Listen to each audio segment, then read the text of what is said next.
சில பேர் வாலிப பிள்ளைங்க கேட்குறாங்க, பாஸ்டர் படம் பார்க்கலாமா பாஸ்டர், சினிமா பார்க்கலாமா?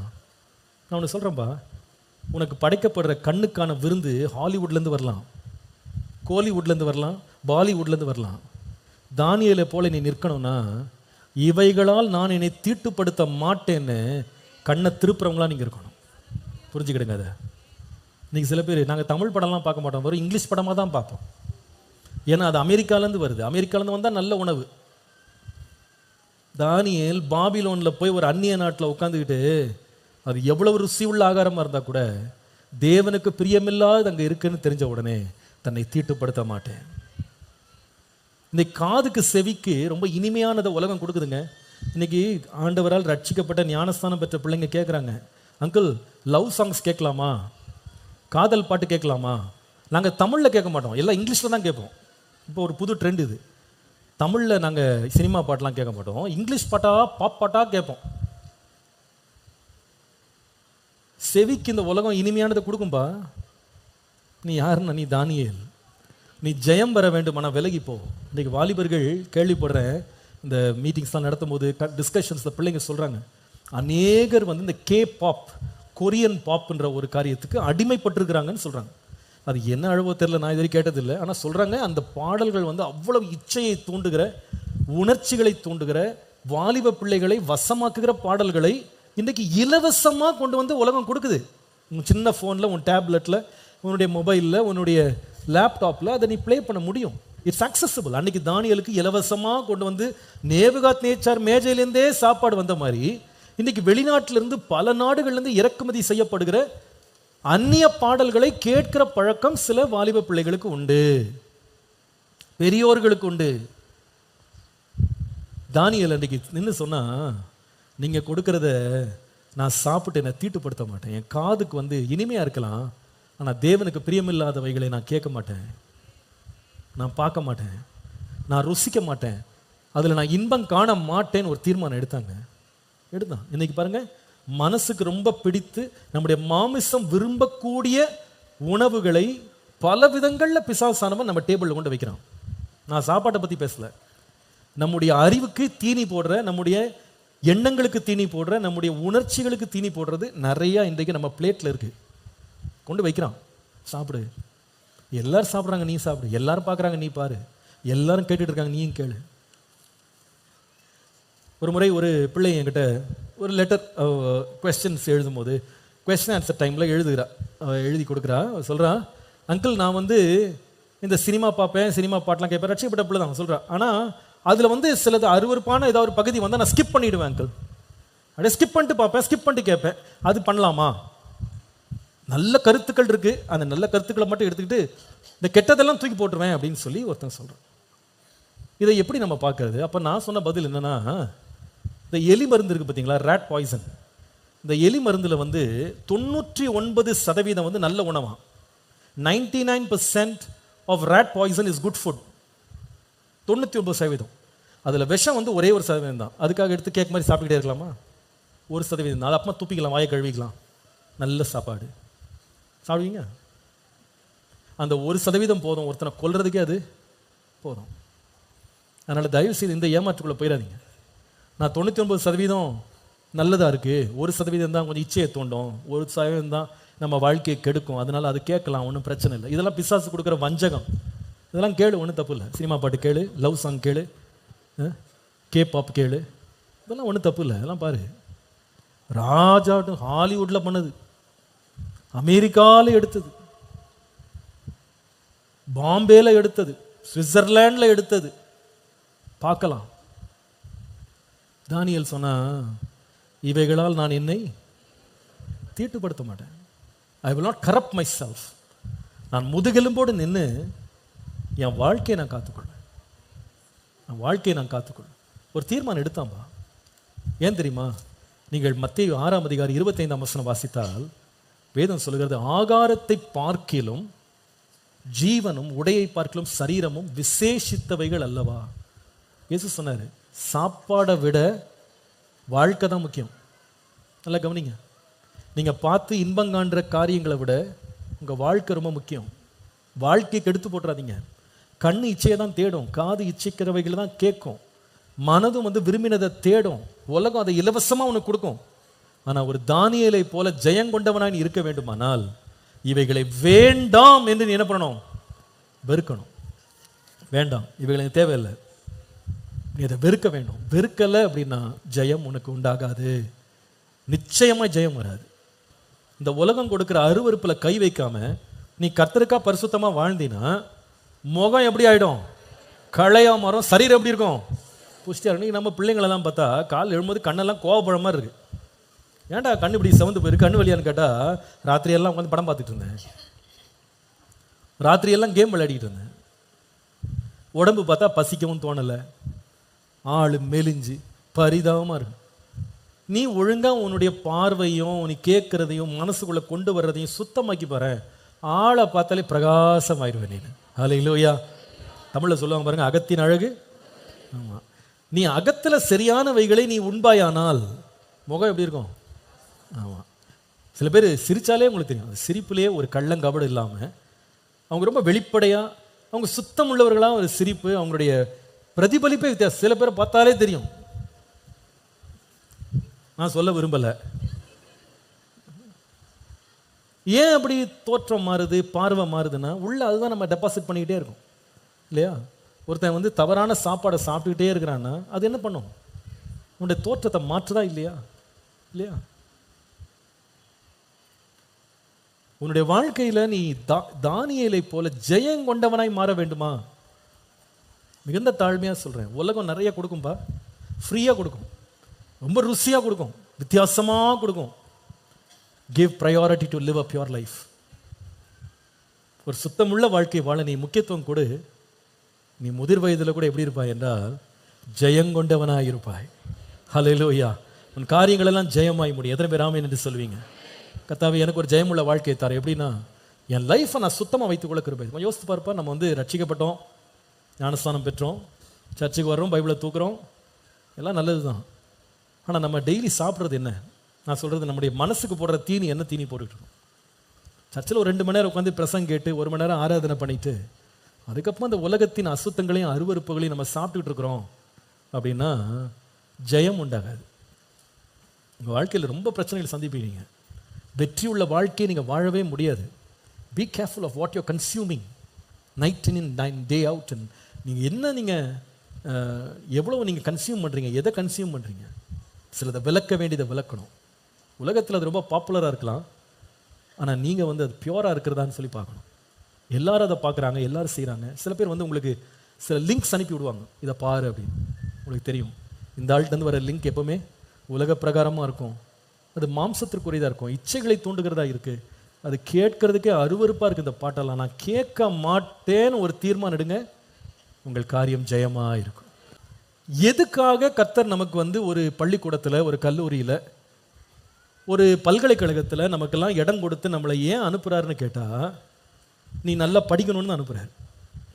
அந்த படிக்கிறத என்ன பண்ணணும்னா ஒழுங்காக படிக்கணும், அதில் கவனம் செலுத்தணும். ஆனால் நிறைய பேர் அதை மிஸ் பண்ணுறாங்க. கர்த்தர் கொடுக்குற நல்ல வாய்ப்புகளை அப்படியே மிஸ் பண்ணி தட்டி கழிக்கிறாங்க, அதை அசட்டை பண்ணுறாங்க. And they pay dearly for it. அதற்கான பெரிய விலையை பின்னால் கொடுக்குறாங்க. பார்ப்பா, கல்லூரிக்கு நம்ம எதுக்கு போகிறோம்? படிக்க போகிறோம் இல்லையா? ஆனால் நீங்கள் இன்றைக்கி பாருங்களேன், அந்த ஃபஸ்ட்டு 1 வீக் தான் கல்லூரிக்கு போகிறவங்க நிறைய பேர் ஒழுங்காக படிக்க மாதிரி போகிறாங்க. ஒரு வாரத்துக்கு அப்புறம் அவன் சேட்டைகளை பார்த்தீங்கன்னா, இந்த பஸ்ஸில் எப்படி குரங்கு மாதிரி தொங்கிட்டு வர்றது, அதை கத்திட்டு வரான்.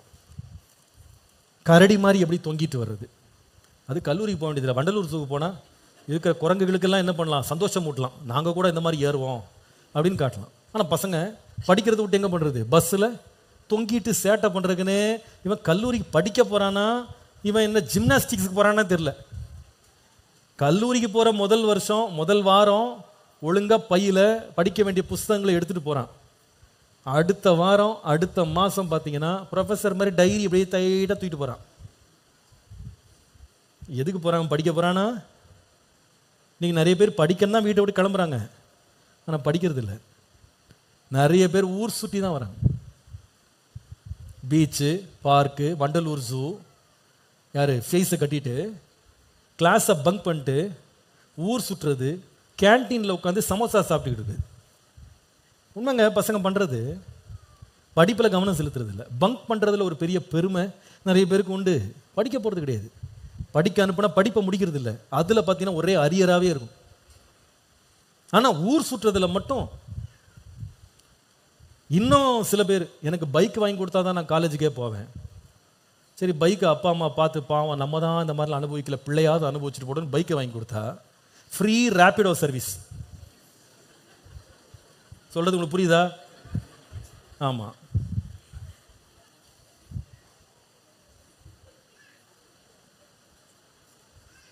பைக்கில் பொண்ணுங்களை தூக்கிட்டு ஊர் ஊராக சுற்ற வேண்டியது. ஊர் சுற்றி காட்டுறாரு இவர், ஃப்ரீ ட்ராவல் ஏஜென்ட் இவர். எங்கெங்கே என்னென்ன கடை இருக்குது, இந்த ஊரில் என்ன மால் இருக்குது, படிக்க போடான்னா மாலில் சுற்றிக்கிட்டு இருக்கான். இந்த கடையில் ஒரு பொருளை வாங்குறதுக்கு வக்கு இருக்காது, சும்மா கண்ணாடியை சுற்றி சுற்றி வர வேண்டியதான். ஆமாங்க. பேர் என்னன்னா கல்லூரியில் படிக்கிறேன். எதுக்கப்பா போன நீனு? நம்ம சர்ச்சில் வந்து முக்காடு போட்டு உட்காருன்னு சொன்னால் பைபிளில் இருக்கிறதா, எங்கே இருக்கிறது வசனம்லாம் விளக்கம் கேட்குறான். அது எது பைக்கில் சுற்றுறதுங்களா பார்த்துருக்கீங்களா? எங்க முக்காடு நம்ம இப்படி போடுறதுக்கு முக்காடு, அரை முக்காடு, கால் முக்காடு, இதை போடுறதுக்கே 10 வசனம் தேடுறான். அதுங்க கரெக்டாக கண்ணை மட்டும் விட்டுட்டு என்ன அழகாக டைப் பண்ணுறாங்க. எந்த வசனம் பார்த்து போட்டாங்க? இது நம்ம பிள்ளைங்களும் சேர்த்தான் சொல்கிறேன். வசனமே தேவையில்லை அதுக்கெல்லாம். கரெக்டாக முக்காடு பக்கா முழுக்காடு போட்டு கண்ணை மட்டும் காட்டிட்டு. எதுக்கு போனப்பா? படிக்க போனேன். படித்து முடிச்சியா? இல்லை. படிப்பு ரொம்ப கஷ்டம். ஊர் சுற்றுறது எப்படி இருக்கு? ரொம்ப ஜாலியாக. கண்ணீரோடு நீ விதைக்கலைன்னா கம்பீரத்தோட, ரொம்ப தாழ்மையாக சொல்கிறேன்ப்பா, வாலிப பிள்ளைங்களுக்கு அன்பாக சொல்கிறேன். உன் ஃப்ரெண்ட்ஸ் நிறைய பேர் ரொம்ப பேட் எக்ஸாம்பிள்ஸாக இருப்பாங்க. இன்றைக்கி உலகமே அப்படி தான் இருக்குது.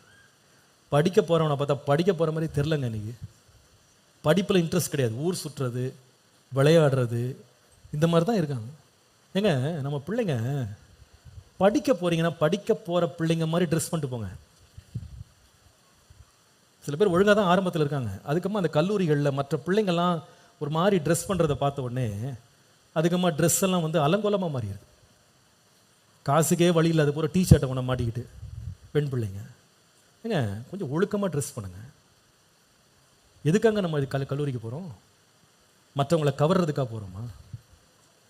படிக்க போகிறோம்.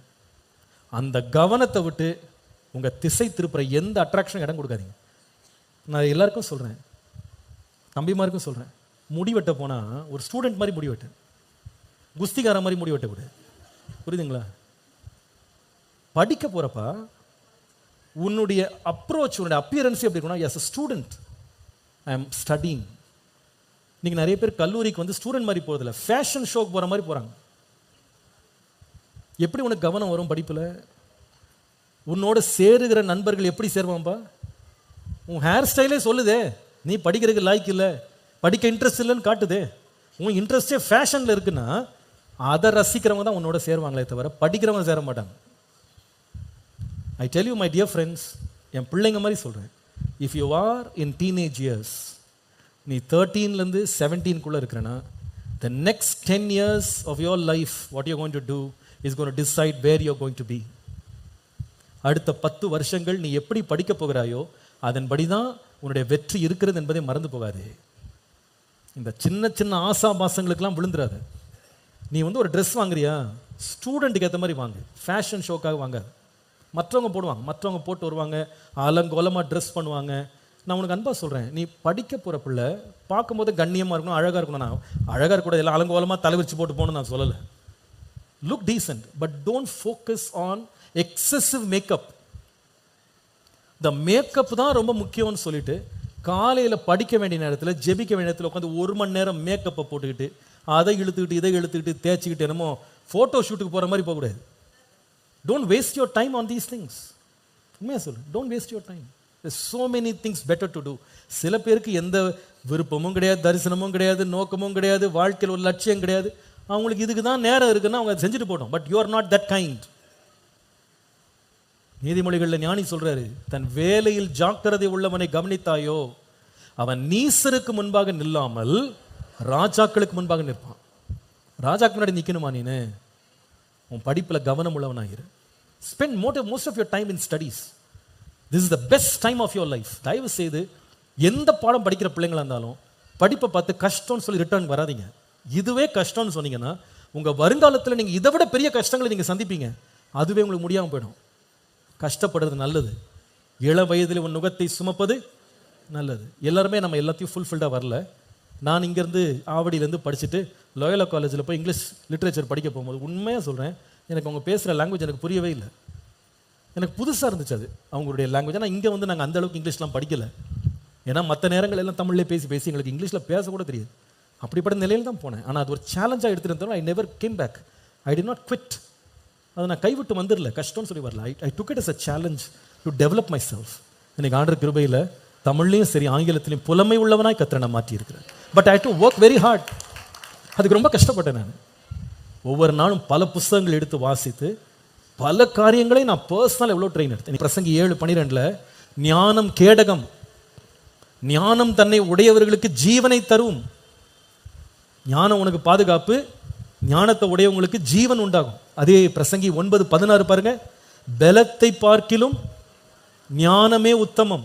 நீ ஸ்ட்ராங்கா இருக்கிறத விட ஞானம் ரொம்ப உத்தமம். அதே பிரசங்கி 9:18 யுத்த ஆயுதங்களை பார்க்கிலும் ஞானமே நலம். என்ன அருமையா இருக்கு பாருங்க. தம்பி தங்கச்சி, உனக்கு அன்பா சொல்றேன், இன்னொரு 20 இயர்ஸ்ல வந்து உன்னை யாரை எப்படி பார்க்க போறாங்கன்னா, நீ அழகா இருக்கியான்னு பார்க்க மாட்டாங்க, ஸ்டைலா இருக்கியா ஃபேஷனா இருக்கியான்னு பார்க்க மாட்டாங்க. அதெல்லாம் இந்த 5 வருஷம். ஆனால் ஒரு 10 இயர்ஸில் உன்னை எப்படி பார்ப்பாங்கன்னா, உங்கள்கிட்ட சரக்கு இருக்கான்னு பார்ப்பாங்க.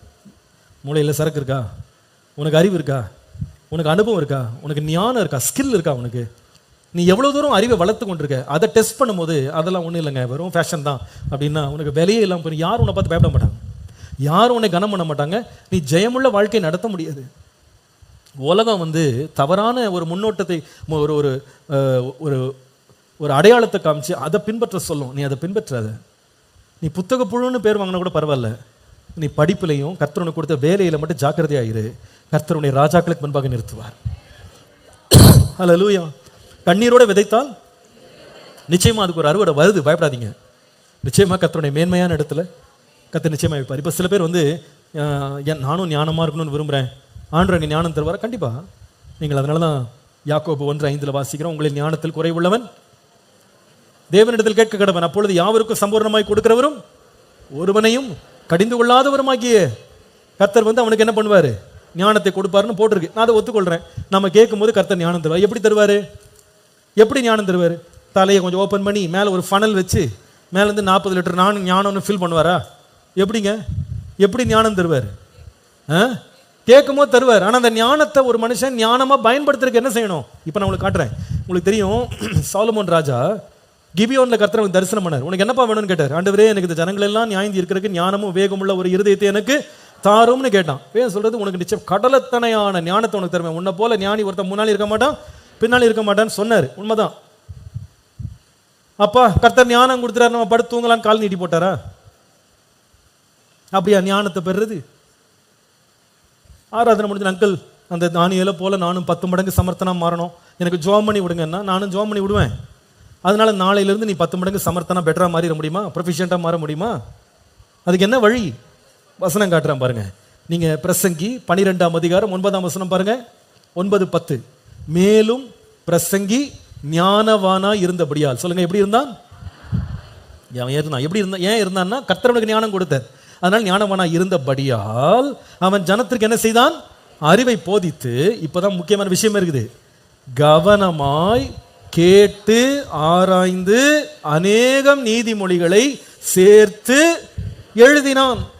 10ஆம் வசனம், இதமான வார்த்தைகளை கண்டுபிடிக்க பிரசங்கி வகை தேடினான். இதுல சில வார்த்தைகளை கவனிக்க வேண்டியிருக்கு. முதலாவது, கவனமாய் கேட்டான், கவனமாய் ஆராய்ந்தான், நீதிமொழிகள் அநேகவற்றை சேர்த்தான். அதுக்கப்புறமா இதமான வார்த்தைகளை பிரசங்கிக்க வகை தேடினான். இதெல்லாம் தேடி முடிச்ச பிறகு எழுதின வாக்கியங்கள் செவ்வையும் சத்தியமானவைகள். அப்படின்னு அர்த்தம் என்ன? வேலையே செய்யாம கால் நீட்டி போட்டு ஜெபம் மட்டும் பண்ண ஞானம் வந்துடும், அப்படிலாம் வராது. கர்த்தர் ஞானம் தருவார்.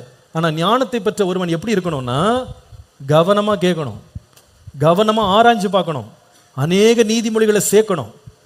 அவன் வந்து கண்டுபிடிக்க வகை தேடணும். இதெல்லாம் கஷ்டப்பட்டாதான் அநேகம் நீதிமொழிகளை எழுத முடியும்.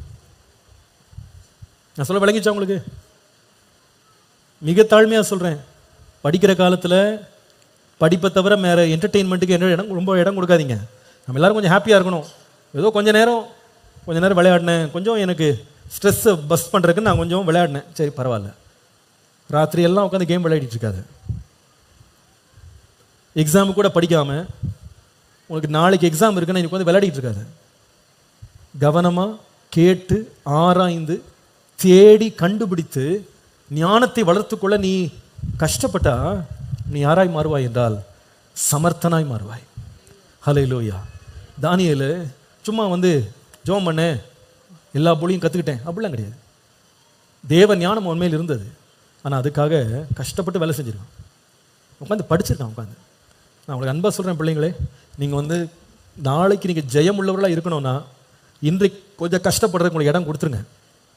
Learn every thing, try your best. நீங்கள் நிறைய பேர் படிக்கும் போதே 40 மார்க்குக்கு எப்படி படிக்கிறது? படிக்கும் போதே அதில் டீச்சர்கிட்ட போயிட்டு அந்த இம்பார்ட்டன்ட் கொஸ்டின்லாம் கொஞ்சம் கொடுங்க அப்படின்னு மார்க் பண்ணுறது.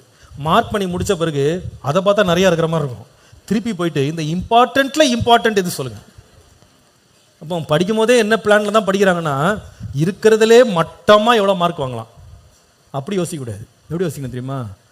ஆரம்பிச்சேன்னா எல்லாத்தையும் படித்து முடிக்கணும், எல்லாத்தையும் எழுதணும், சிறப்பாக இருக்கணும். நம்மளால் முடிஞ்சதை பெஸ்ட்டை வந்து நம்ம என்ன பண்ணணும், நம்ம கொடுக்கணும். அப்படி நினச்சி பண்ணுங்க. அப்போ நீங்கள் யாராக இருப்பீங்கன்னா சாதாரணமாக இருக்க மாட்டீங்க. ஒருவேளை நான் பார்த்துருக்கேன் சில பேர் வந்து மதிப்பெண்களில் ரொம்ப பெருசாக அவங்க வந்து ஹையாக இருக்கிறது நான் பார்த்ததில்லை. எல்லாருமே ஃபஸ்ட் ரேங்க் கிடையாது, எல்லாருமே ஸ்கூல் டாப்பர் கிடையாது, யூனிவர்சிட்டி டாப்பர், கோல்டு மெடலிஸ்ட் கிடையாது. ஐ அண்டர்ஸ்டாண்ட், நான் கூட அப்படிலாம் டாப்பர் கிடையாது. But one thing is important, நம்ம வந்து மதிப்பெண்களில் வந்து ரொம்ப மேன்மையாக இல்லாமல் போயிட்டாலும் நம்ம வேலை செய்கிறதுல சோம்பலாக இருக்கக்கூடாது. அதுதான் காரியம். Sometimes you may not see your success reflected in marks, but if you are a hard worker you will surely get back what you have sown. இதை நான் கற்றுக்கிட்டேன்.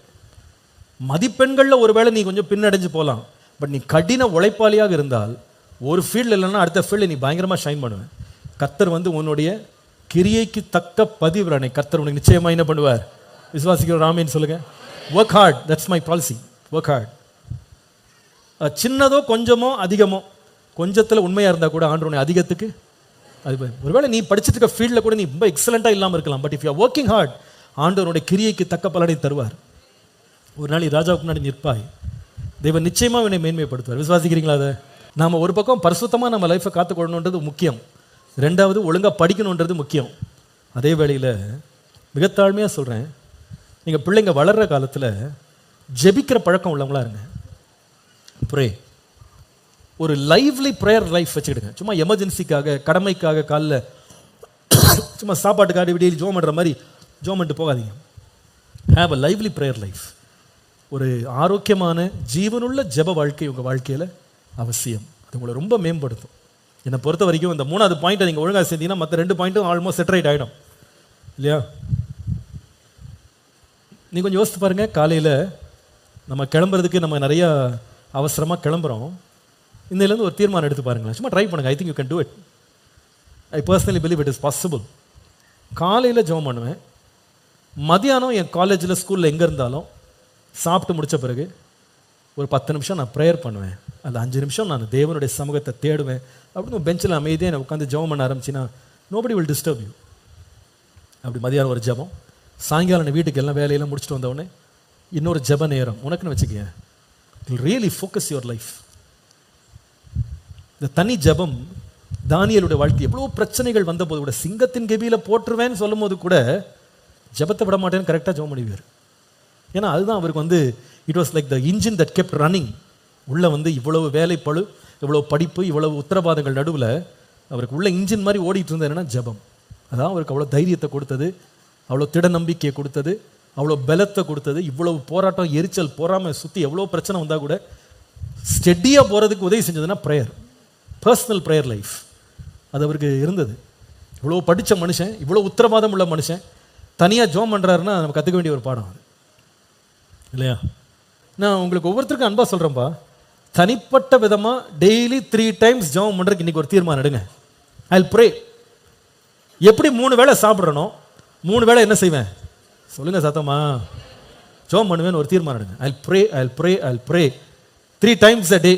ஒரு தீர்மானம் உறுதி ஆண்டுக்கு முன்னாடி எடுங்க. வாலிப வயதுல தனியா ஜபிக்கிற ஜபம் பழக்கம் ஒன்று கண்டிப்பா வளர்த்துக்கிடுங்க. 2வது, கூடி ஜபிக்க ஏதாவது ஒரு நண்பன் கிடைப்பானா தேடுங்க. காலேஜில் கூட சுத்திர நண்பனா தேடாதீங்க, ஜெபிக்கிற நண்பன் கிடைப்பானா. இன்னைக்கு வாலிபர்கள் ஒரு தீர்மானம் எடுக்கும். கண்களுக்கும் செவிகளுக்கும் மனதுக்கும் சுண்டி இழுக்கிற கவர்ச்சிகரமான எத்தனையோ காரியங்களை உலகம் நமக்கு முன்பாக படைக்குது பிளேட்ல. அது ரொம்ப பார்க்குறக்கு அட்ராக்டிவா இருக்கு. நிறைய பேர் அதை போய் சாப்பிட்றாங்க, நிறைய பேர் அதெல்லாம் பார்த்துட்டு இருக்காங்க, அதை கேட்டுட்டு உட்காந்துருக்காங்க. நீ யாருப்பா? நீ ஒரு தானியேல். அது வேண்டாம், ஒதுக்கு. நீயும் மற்ற பிள்ளைய போல நாளெல்லாம் சினிமா பாட்டை கேட்ட. நான் ரட்சிக்கப்பட்ட பிள்ளை, நீ அபிஷேகம் பெற்ற பிள்ளை. உட்காந்து படம் பார்த்துக்கிட்டு உலகத்தின் அசுத்தங்களை பார்த்துக்கிட்டு நீ உட்காந்துட்டு எப்படி நீ வெற்றி பெறலாம்னு நினைக்கிற? எத்தனையோ பேரோட லைஃப்பை நான் பார்க்குறேன். இந்த மாதிரி அவங்க கன்சியூம் பண்ணுறது சரியா இல்லாதனால அது அவங்க சிந்தனையை கெடுத்து, அறிவை கெடுத்து, அவங்க படிப்பை கெடுத்து, அவங்களோட ஃபேமிலி லைஃப் கூட நான் பார்க்குறேன். அவங்க குடும்பத்திலேயே கூட நல்ல குணங்கள் இல்லாமல் பொல்லாத குணமுள்ளவர்களாக மாறுறாங்க. உட்காந்து தேவையில்லாத பார்த்துட்டு போகணும். என் வாழ்க்கையை நான் வந்து க்ளீனாக வச்சுக்கணும். இன்றைக்கி நான் என்னை பியூரிஃபை பண்ணுறேன். என்னென்ன ஃபில்டர்ஸ் தேவையோ அதெல்லாம் போட்டுட்டு நான் தேவனுக்கு பிரியமில்லாத ஒன்றையும் நான் வந்து கன்சியூம் பண்ண மாட்டேன்னு ஒரு தீர்மானம் எடுங்க. நான் உங்களுக்கு ரொம்ப தாழ்மையாக சொல்கிறேன், please don't become addicted to gaming. நிறைய பேருடைய லைஃப்பை கேமிங் வந்து நாசமாகிடும். அப்படியே உட்காந்தா 3 hours 4 hours நான் ஸ்டாப் கேமிங். நிறைய பேர் அது ஃப்ரீயாக தான் டவுன்லோட், அது ஃப்ரீ, இட்ஸ் ஃப்ரீ ஆப். ஆனால் ஃப்ரீயாக ஆப்பை கொடுத்து உன் ஃபியூச்சரே நாசமாக்கிட்டான். அந்த 4 மணி நேரம் நீ உட்காந்து உன் புஸ்தகத்தை படிச்சிருந்த கோல்டு மெடலிஸ்டாக நீ மாறி இருப்ப. உன் ஃபியூச்சரே ஏதோ ஒரு லெவலுக்கு போயிருக்கும். கஷ்டப்படுறேன்னு சொல்கிற பாரு, அந்த சம்ஸ் எல்லாம் அந்த நேரம் போட்டு பாட்டிருந்தா நீ எக்ஸாம்ஸை வந்து பார்த்து பயந்துருக்கவே மாட்டேன். காப்பி அடிக்கணுன்ற சோதனை உனக்கு வந்திருக்காது. Because you never took time to become proficient. You took it for granted. You wasted it all. நீங்கள் எத்தனை பேர் தெரியுமா ஜோம் பண்ணி கஷ்டப்பட்ட அப்பா அம்மா வந்து இவ்வளவோ கஷ்டப்பட்டு உன்னை ஒரு கல்லூரியில் சேர்த்தாங்க. அதுக்கு சில பேர் கடன் வாங்கி சேர்த்துருக்காங்க. அவங்க லைஃப் எல்லாத்தையும் வெறுமையாக்கி உன்னை படிக்க வைக்கணும், நல்லா இருக்கணும் நீன்னு சொல்லி எவ்வளோ இன்வெஸ்ட் பண்ணுறாங்க. அவங்க போகாத கல்லூரிகளில் உன்னை போக வைக்கிறாங்க. அவங்க படிக்காதெல்லாம் நீ படிக்கணும்னு உனக்கு கஷ்டப்பட்டு கொடுக்குறாங்க. What are you doing with it? என்ன பண்ணுற அதை வச்சு? ஊர் சுட்டிட்டு இருக்கியா? கண்டதையும் தேவையில்லாத உட்காந்து பார்த்துக்கிட்டு. எத்தனை பேர் தெரியுமாங்க ஒரு நாளைக்கு பல ஹவர்ஸ் கேமிங், அதுக்கப்புறமா அந்த ஃபேஸ்புக்கு, இன்னொன்று என்னது இன்ஸ்டாகிராம். என்ன சாதிக்க போறேன்னு யோசித்துப்பார். இந்த இன்ஸ்டாகிராம் நிறைய யங் பீப்புளை நாசமாக்கிரு. ஃபோட்டோவை போடுறதும் வீடியோவை போடுறதும் மற்றவன் பார்த்துட்டு உட்காந்துருக்கு. நான் ஒரு ஆர்டிக்கலில் படித்தேன், உலகத்துக்கே ஃபேஸ்புக்கை கொடுத்து எல்லாரையும் ஃபேஸ்புக்கில் உட்காந்து பார்க்க வச்ச மார்க் ஜக்கர்பர்க் வீட்டில் டிவியே இல்லையா, no TV in his house. அவர் எழுதுறாரு, என் வீட்டில் டிவி கிடையாது. அப்போ அவருக்கே தெரியுது, நான் சம்பாரித்து வேலையை ஒழுங்காக பார்க்கணும், டிவி பார்த்துட்டு இருந்தால் நான் சம்பாதிக்க முடியாதுன்ட்டு உலகம் எல்லாருலையும் உட்காந்துருக்கணும், எல்லாரையும் சோஃபாவில் உட்கார வச்சுட்டு இவர் என்ன பண்ணுறாரு, சம்பாரிச்சிட்டு இருக்காரு. இந்த ஞானம் அடைஞ்சிரு. இந்த சோஷியல் மீடியாவுக்கு அடிமையாயிடாத. நிறைய பேர் அப்படியே just sit there and just keep swiping the screens hours and hours. Entertainment shorts கொடுக்குறாங்க, பைட்ஸ் போடுறாங்க. தயவுசெய்து அதில் போய் அடிமையாயிடாதீங்க. உங்கள் வாழ்க்கையை இழந்து போயிடுவீங்க. நல்ல வாய்ப்புகளை ஆண்டு உனக்கு கொடுத்துருக்கிறார். நீ நல்லா படித்து நாளைக்கு நீ எப்படி நிற்கணும்னா சர்ச்சில் நீ வந்து ஜெயம் கொண்டவனா நிற்கணும். அந்த search will turn around and look at you. I tell you that. People will respect you a lot. இன்றைக்கு நீ அந்த சின்ன சின்ன சிற்றின்பத்துக்கெல்லாம் விழுந்துடாத. ஒரு பெரிய பாரத்தோடு நீங்கள் செய்தியை கொடுத்துருங்க. Even when you are young, as a teenager, pull the act together. சில தேவையில்லாத பழக்கங்கள், வீண் பேச்சுக்கள், சிந்தனைகளுக்கு எல்லாம் உன்னை விலக்கி ஆக்டை செட்ரைட் பண்ணு. You will ரீப் the rewards a long way. நீண்ட தூரம் நீ பயணிப்பாய். ஹல்லேலூயா. எவ்வளோ பிரச்சனை உலகத்தில் இருந்தாலும் நீ சர்வைவ் பண்ணுவ. Because you will be a Daniel. Hallelujah. எல்லாத்துக்கும் மேலே ஜெபம் பண்ணுற பழக்கம் இருக்கட்டும். எக்ஸாம் வந்தால் ஜெபம் பண்ணுற பழக்கம் இல்லை, ஆபத்து வந்தோடனே ஜெபம். இன்னைக்கு ஒரு தீர்மானம், எவ்ரிடே 3 times தானியேலை போல நான் ஜெபம் பண்ணுவேன். தேவனுடைய முகத்தை தேடுவேன். கர்த்தரை என் வாழ்க்கையில் ஃபர்ஸ்ட்னு வைப்பேன். அவருக்கு முதலிடத்தை கொடுப்பேன். என் லைஃப்பில் ஜெபம், தனி ஜெபம், குழுவாக சேர்ந்து ஜெபிக்கிறதுல ஆர்வம் காட்டுவேன். தேவனுடைய ராஜ்யத்தோட நீதி முதலாவது தேடுவாயானால் இவைகள் எல்லாம் உனக்கு கூட கொடுக்கப்படும். தீர்மானம் எடுக்கலாமா? பாஸ்டர், இன்னைக்கு இந்த மெசேஜ் வந்து ஜஸ்ட் ஃபார் மீ, எனக்குன்னு ஆண்டவர் பேசின வார்த்தை. I really felt it. நான் எப்படி என்னுடைய காலேஜ் லைஃப், என் ஸ்கூல் லைஃப் நான் எப்படி பார்க்குறேன்றது இன்னைக்கு ஆண்டவர் என்னோட பேசினேன். நான் சில டெசிஷன்ஸ் எனக்கு எடுக்கிறேன். என் வேலை ஸ்தலத்துக்கு நான் போனேன், வேலைக்கு போகிற வரைக்கும் ஒழுங்காக இருந்தேன் பாஸ்டர். கொஞ்சம் போய் காசு வந்தவொடனே ஒரு மாதிரி தடுமாறி வாழ்க்கையே ஒரு மாதிரி போயிடுச்சு. இன்றைக்கு ஆண்டவர் எல்லாம் செட்டரைட் பண்ணட்டும். ஆண்டவரே என்னையும் ஒரு தானியலாக மாற்றும். இன்றைக்கு ஆண்டவங்களோடு பேசியிருப்பார். ஆனால் ஏதாவது ஒரு காரியம், 3 காரியத்தில் ஒரு காரியமாதும் என் வாழ்க்கையில் கர்த்தர் உணர்த்தினார், நான் அர்ப்பணிக்க விரும்புகிறேன்னு சொல்கிறோம். கண்களை மூடி இருக்கிற வேலையில் 2 கரத்தை உயர்த்தி ஒரு ஜெபம் பண்ணுவோம்.